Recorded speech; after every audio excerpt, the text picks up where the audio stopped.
C'est bon. Voilà, donc le fonds Blaton, c'est un fonds absolument exceptionnel qui est arrivé il y a plus de 5 ans ici au CIVA, à la demande d'ailleurs de l'héritier Blaton, qui était encore propriétaire du siège de la rue du Pavillon, qui est inauguré en 1876. Et donc, il y a X années, on reçoit un coup de fil d'un monsieur qui nous dit « Écoutez, on doit quitter le bâtiment. Est-ce que ça vous intéresse de récupérer les archives ?» Nous, on ne se rend pas bien compte de ce dont il s'agit, et donc on va voir.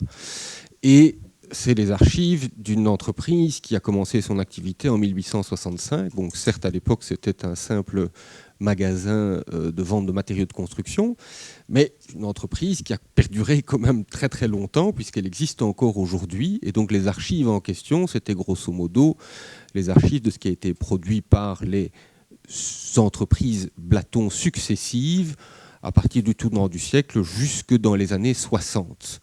C'est-à-dire une masse considérable d'archives. Je dois dire que c'est un fonds qui, pour nous, est un fonds réellement hors norme, bien plus important que le plus important de nos fonds d'archives d'architecture. D'ailleurs, quand les archives sont arrivées ici, elles étaient dans 3 camions de 30 tonnes. Voilà. C'est vous dire un petit peu l'ampleur du fonds. Ceux qui se sont inscrits à la visite guidée auront l'occasion de se rendre compte de ce que ça représente un fonds d'une telle ampleur sur le plan quantitatif, mais c'est également un fonds d'archives qui, sur le plan qualitatif et de l'intérêt notamment historique, s'est avéré également hors norme et qu'on est loin d'avoir terminé de dépouiller.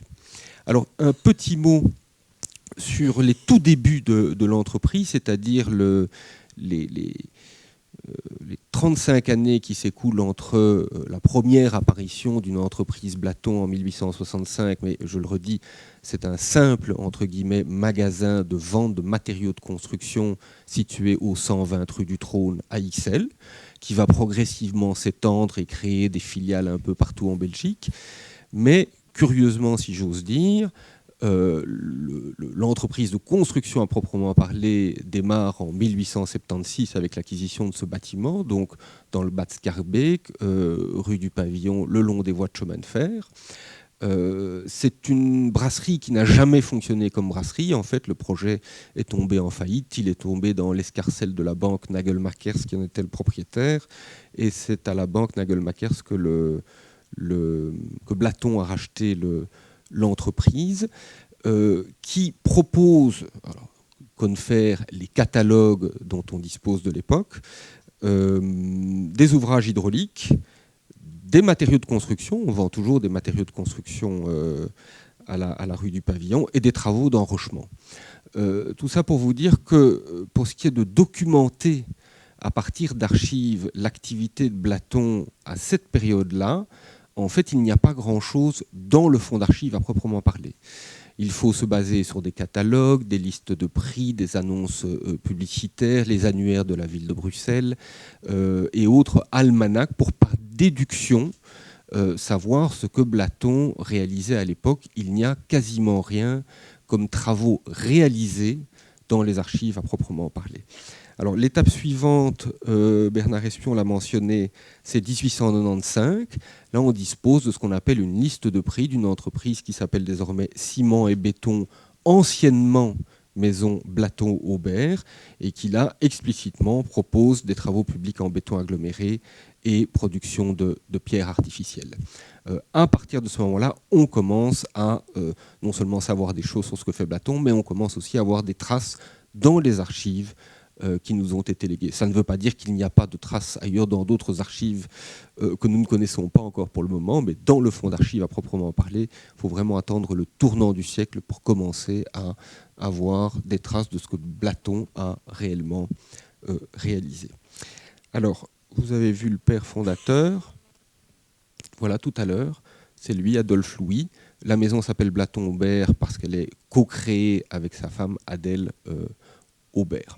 Alors, un petit mot sur le choix que j'ai fait de vous présenter le fonds Blaton. C'est un fonds énorme, je l'ai dit. Parcourir ce fonds, c'est un peu comme se promener dans toute l'histoire de la construction et de l'architecture en Belgique. On a même parfois le sentiment vertigineux que Platon a tout construit. C'est absolument impossible de présenter sérieusement, je veux dire, le fond d'un point de vue scientifique ou de manière exhaustive, ni même en faisant des catégories. Donc j'ai choisi tout à fait arbitrairement et tout à fait subjectivement de vous présenter le fond Platon à partir d'une série d'illustrations, de bâtiments, la plupart du temps connus d'ailleurs, certains vous ont déjà été montrés. Une des sources documentaires les plus intéressantes pour le travail d'historien qui a été réalisé par les gens qui ont travaillé jusqu'à présent sur le fond Platon, j'y reviendrai dans un instant, ce sont les albums photos. Il y a énormément d'albums photos, une vingtaine. L'intérêt de ces albums photos, c'est qu'ils servaient de promotion à l'activité de Platon et que donc là on sait ce qui a été construit. Il faut bien se dire qu'il y a dans le fond Platon des tas d'archives pour des projets qui n'ont jamais vu le jour. Donc là, en se basant sur les catalogues, on sait ce que Platon a construit et ils sont extrêmement nombreux. Le plus important, c'est un petit peu l'album historique qui passe en revue tous les travaux que Platon a réalisés des origines jusqu'aux années 50, je dirais. Mais il y a également énormément d'albums thématiques. Alors, j'ai dit un mot sur les travaux qui ont été réalisés jusqu'à présent, notamment par deux des orateurs de notre journée d'études, Bernard Espion et Michel Provost. Je dois également ajouter Maurice Culot, Jens van de Malle et Armand Delbois, qui donc sont les premiers à avoir dépouillé le fond Platon. Et le résultat de leur recherche se retrouve dans un excellent livre dont je vous conseille à tous la lecture. Ceci pour vous dire aussi en passant que le fond est loin d'avoir été entièrement dépouillé et qu'il y a encore des quantités d'archives, vous verrez ça pour ceux qui feront la visite guidée tout à l'heure, qui ont juste été classées, rangées dans des boîtes, mais qui n'ont pas été dépouillées d'un point de vue scientifique et historique à proprement parler. Et donc ce fond nous réserve sans doute encore énormément de découvertes. Voilà, donc passage en revue tout à fait arbitraire et subjectif du genre de choses qu'on peut trouver dans le fond Platon, mais vu que je suis debout, il faut que je m'aide de mon petit pense-bête.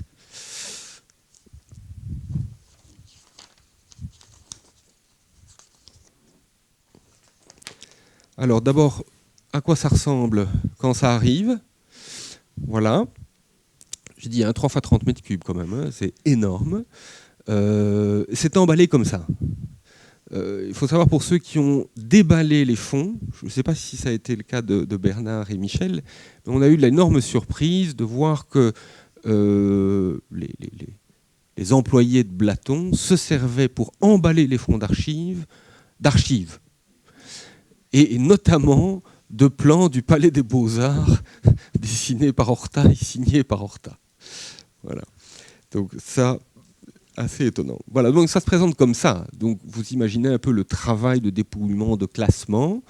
Dans un premier temps, on l'a fait simplement en rangeant sur des étagères sur lesquelles on a mis des petits bouts de papier pour identifier les. On a rangé par catégorie, si vous voulez, hein, tous les projets industriels, tous les projets d'infrastructures, tous les projets d'usines, etc., etc., etc.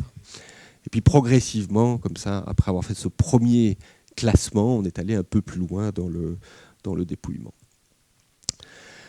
Alors, on a eu la surprise de trouver une chose à laquelle on ne s'attendait pas, à savoir le projet Municipal Development belge de Horta, qui n'a jamais été réalisé et qui devait donc être réalisé en contrebas du Palais des Beaux-Arts. On vous l'a dit tout à l'heure, c'est Platon qui construit le Palais des Beaux-Arts avec Horta. On a d'ailleurs hérité des archives de Horta pour le Palais des Beaux-Arts, ce qui était très intéressant dans la mesure où, vous le savez, Horta a détruit une bonne partie de ses archives. Donc voilà, on a pu retrouver là des choses qui, par ailleurs, n'existent plus. Je dois rendre justice ici à l'entrepreneur parce que quand la presse a eu vent de cette histoire, elle a titré Découverte extra. On a retrouvé les plans du Palais des Beaux-Arts qu'on croyait perdus. L'entrepreneur savait parfaitement bien qu'il avait les plans du Palais des Beaux-Arts. Hein. Donc, c'était un peu désobligeant à son égard. Et nous aussi, puisque nous sommes allés voir sur place avant que le fonds arrive ici, nous savions qu'il y avait là les plans de Horta pour le Palais des Beaux-Arts. Ce qu'on ne savait pas, en revanche, c'est qu'il y avait aussi ce projet Municipal Development belge sur lequel Horta va travailler à la demande de Blaton, juste au moment où il termine le Palais des Beaux-Arts. C'est le projet d'un développeur anglais qui va tomber en faillite, et donc ce projet ne va jamais se faire. Je dis en passant que, bien que le projet d'Horta n'ait jamais vu le jour, c'est Blaton qui va réaliser une partie du projet d'Horta sous la forme du Shell Building et du bâtiment des assurances Trieste. Voilà, on l'a montré tout à l'heure, je crois que c'est Jean-Marc et Bernard Espion d'ailleurs dans ses conclusions, le bâtiment de la Banque Lambert, de Gordon Bunshaft. Le cinéma Eldorado, c'est Blaton aussi, architecte Chabot. Alors si vous regardez en haut,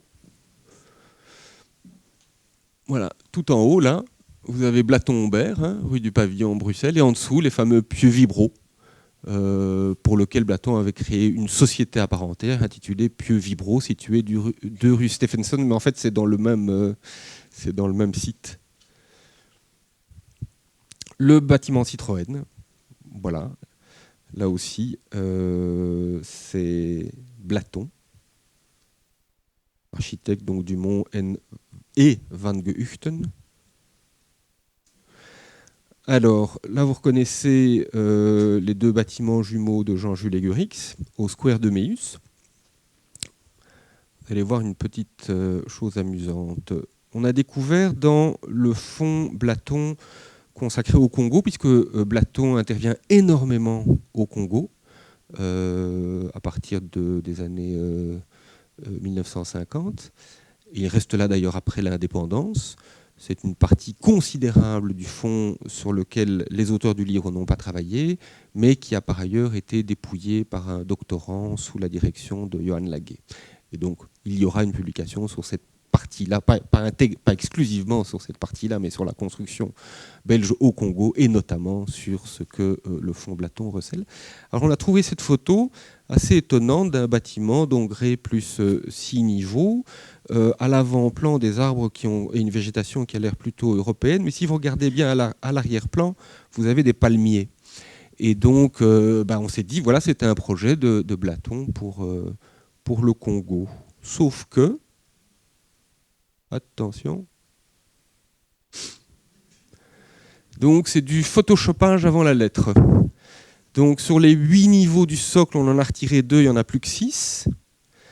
La végétation à l'avant-plan est exactement la même, c'est la même photographie, vous regardez les ombres portées, c'est la même chose.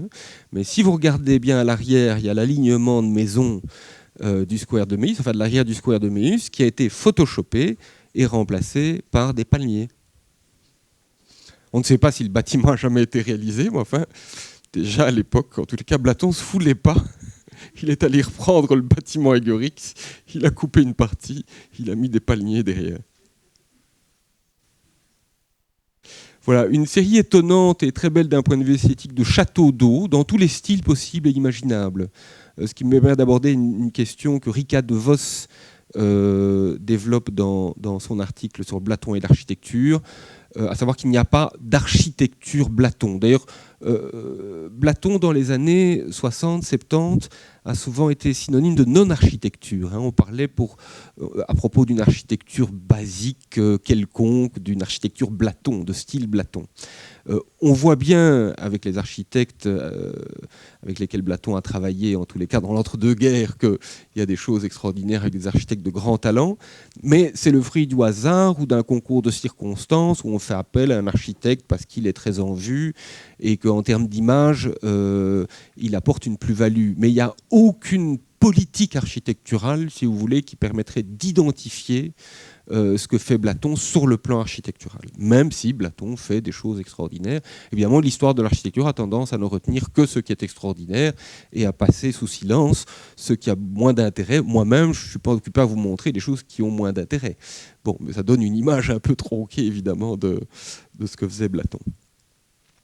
Alors des curiosités comme un avant-projet d'abri anti-gaz de la société bruxelloise du gaz. Voilà, on s'est longtemps demandé ce que c'était que cette histoire, mais ces archives-là sont accompagnées d'une petite note explicative. En fait, la société du gaz, actuellement Sibelga, située le long du canal, avait vraisemblablement à l'arrière des fûts à gaz, si vous voulez, et on est en 38, je crois, si mes souvenirs sont bons. On craint la guerre, évidemment, et on craint le bombardement de zones stratégiques, et on sait qu'une usine à gaz est une zone stratégique puisqu'elle peut faire beaucoup de dégâts, et donc on suppose que la société bruxelloise du gaz a anticipé la possibilité d'un bombardement sur les fûts à gaz, et comme ils sont situés à proximité du siège social, eh bien, on a créé un abri anti-gaz à proximité. Alors, on ne sait pas où ça se trouve, peut-être qu'il existe toujours d'ailleurs, mais voilà, ici, c'est une hypothèse qu'on fait sur base d'archives qui sont évidemment tout à fait incomplètes et qui nécessiteraient de faire des investigations plus avant pour en savoir plus. Il y a également beaucoup de très beaux dessins dans le fonds Blaton. Alors, c'est étonnant dans la mesure où c'est le fonds d'une entreprise de construction qui conserve essentiellement les archives destinées à la construction, donc les plans, les coupes et tous les documents techniques. Les beaux dessins, les belles esquisses, les perspectives, les architectes font ça pour le client en réalité, pas pour l'entrepreneur. Néanmoins, dans beaucoup de dossiers, on trouve de ces beaux dessins, ici de Max Winders, pour un projet sur la rive droite d'Anvers. Là aussi, on est dans les années 30, assorti ici, voilà, d'une esplanade, d'une promenade, une espèce de pier, où on reconnaît évidemment ici le bâtiment qu'on voyait. Voilà, pardon, il est là.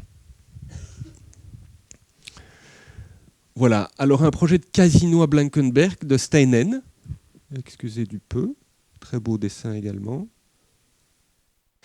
Ça, c'est une vraie découverte. Autant le Palais des Beaux-Arts d'Horta, on savait qu'il y était. Ça, par contre, c'est le projet de stade olympique de Van de Velde en 1933 pour Anvers.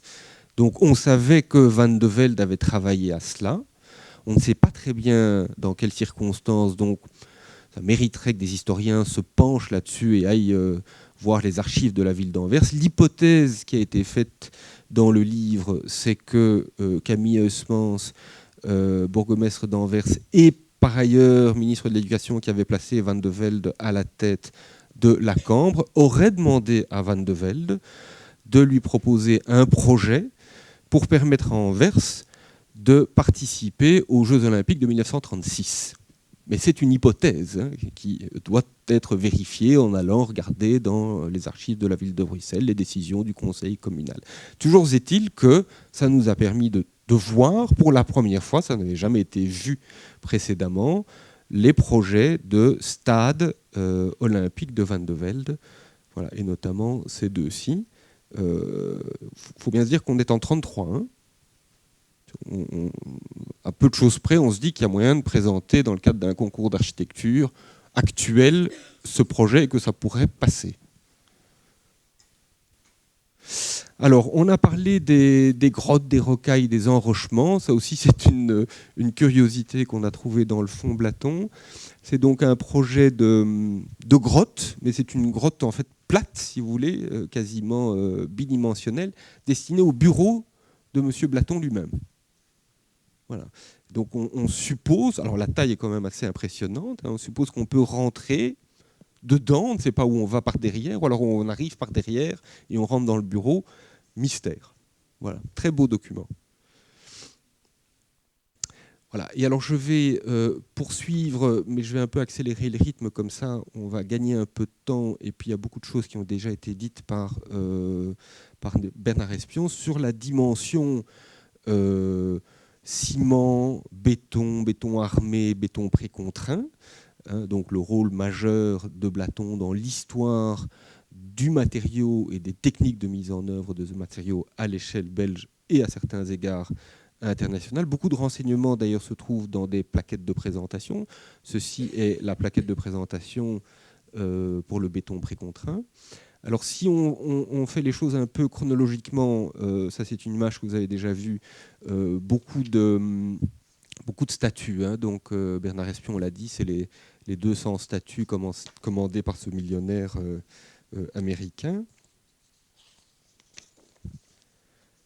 Je n'y reviens pas, on est en 1886. Hein.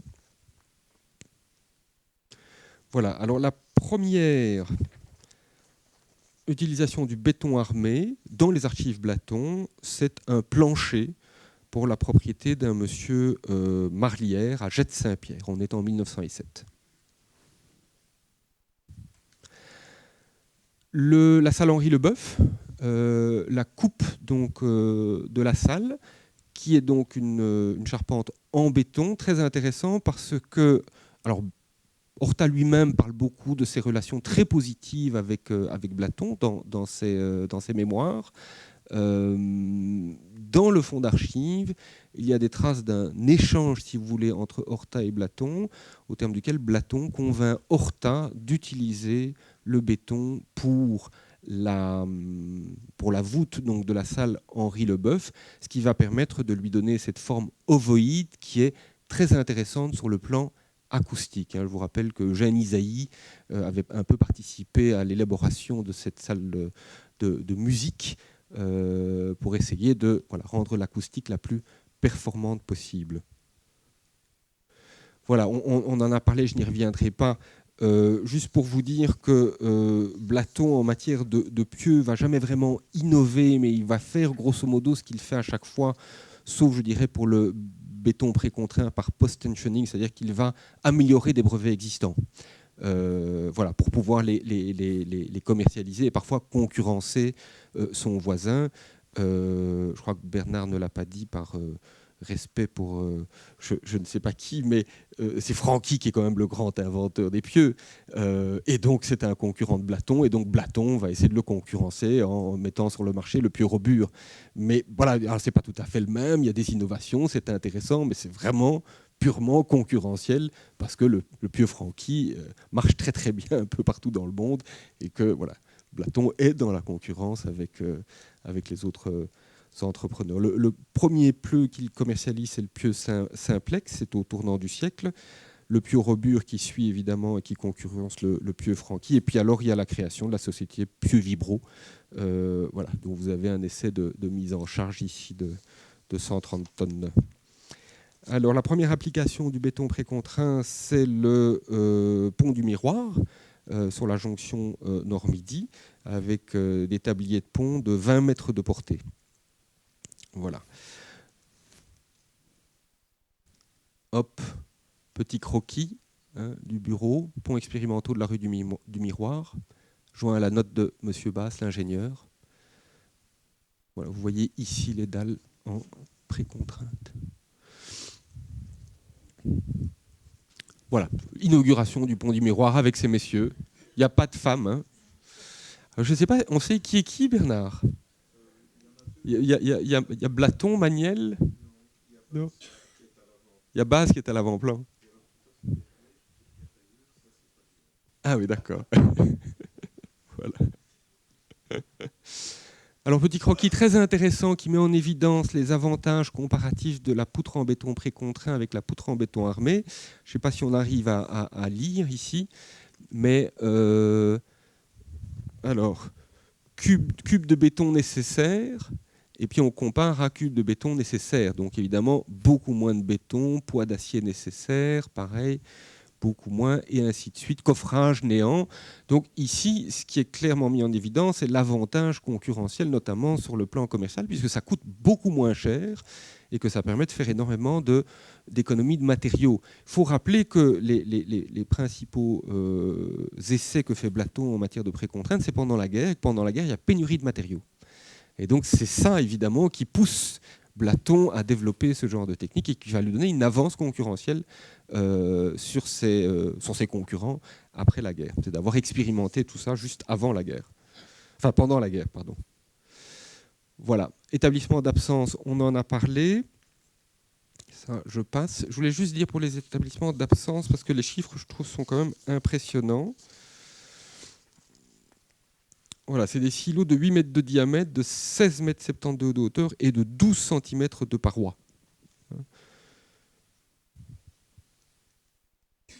Voilà, le fameux hangar de Hardy. Alors là aussi, quand même, les chiffres, moi, ils m'impressionnent, mais évidemment, je ne suis pas ingénieur. Et donc, ils n'impressionnent pas Bernard Espion. Voilà, diamètre 50 mètres, épaisseur de voile dans le dôme, hein, la partie centrale, 12 cm, et le porte-à-faux est de 14 mètres.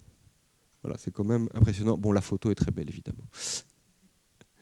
Voilà, et alors le Walnut Bridge à Philadelphie, juste, je ne vais pas redire ce qu'a très bien dit Bernard Espion, mais ça permet de vous rendre compte que l'avance prise par Blaton en expérimentant la précontrainte pendant la Deuxième Guerre mondiale lui permet d'être appelé par les Américains, c'est pas rien, pour faire le premier pont en béton précontraint aux États-Unis.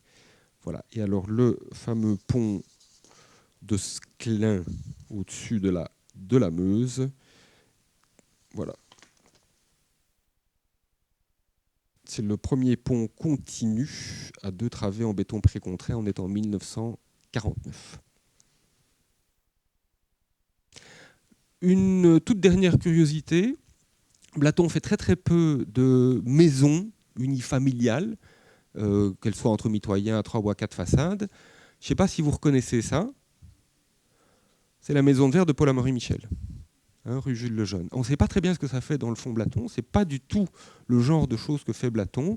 Et donc on a fait l'hypothèse que les compétences techniques de Blaton dans le domaine du béton ont suscité l'intérêt de l'architecte qui n'a peut-être pas fait construire par Blaton, ça on n'en sait trop rien, mais a peut-être déposé les plans pour faire une estimation, par exemple. Voilà.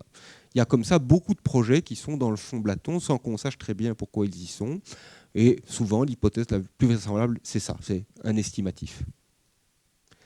Voilà, magnifique escalier tournant dans les usines, c'est General Motors, si je ne m'abuse.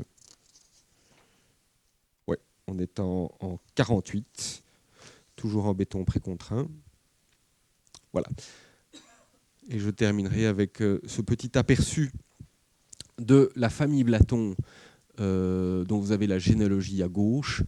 Et nous avons mis, c'est dans le livre, hein, en parallèle, la généalogie des sociétés créées par Blaton.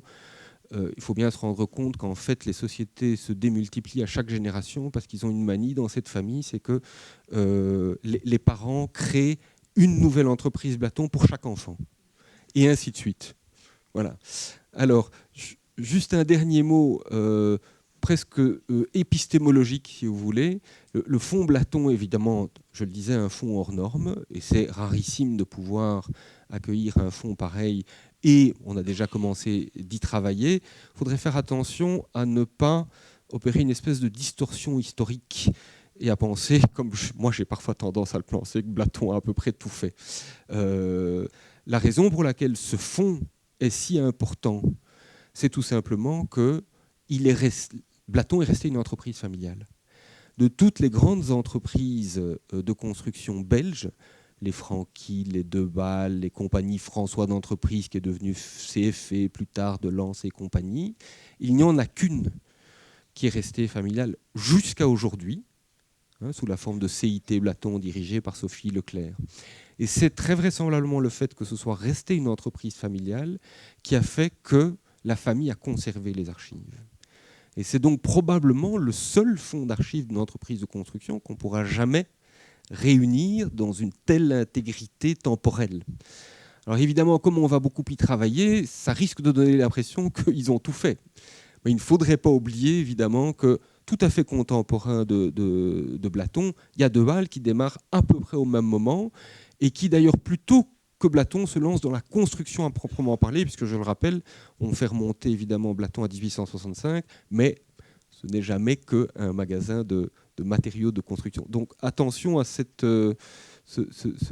angle un peu biaisé qui nous fait donner une importance peut-être surdéterminée au fonds Blaton, tout simplement parce que c'est le seul fonds d'archives que nous accueillons ici et qui est le fonds d'archives d'une entreprise et qui est à ce point complet. Je dis ça parce que ça mériterait évidemment qu'on se penche sur les autres fonds d'archives des autres entreprises qui ont elles aussi joué un rôle majeur en Belgique. Voilà, je vous remercie.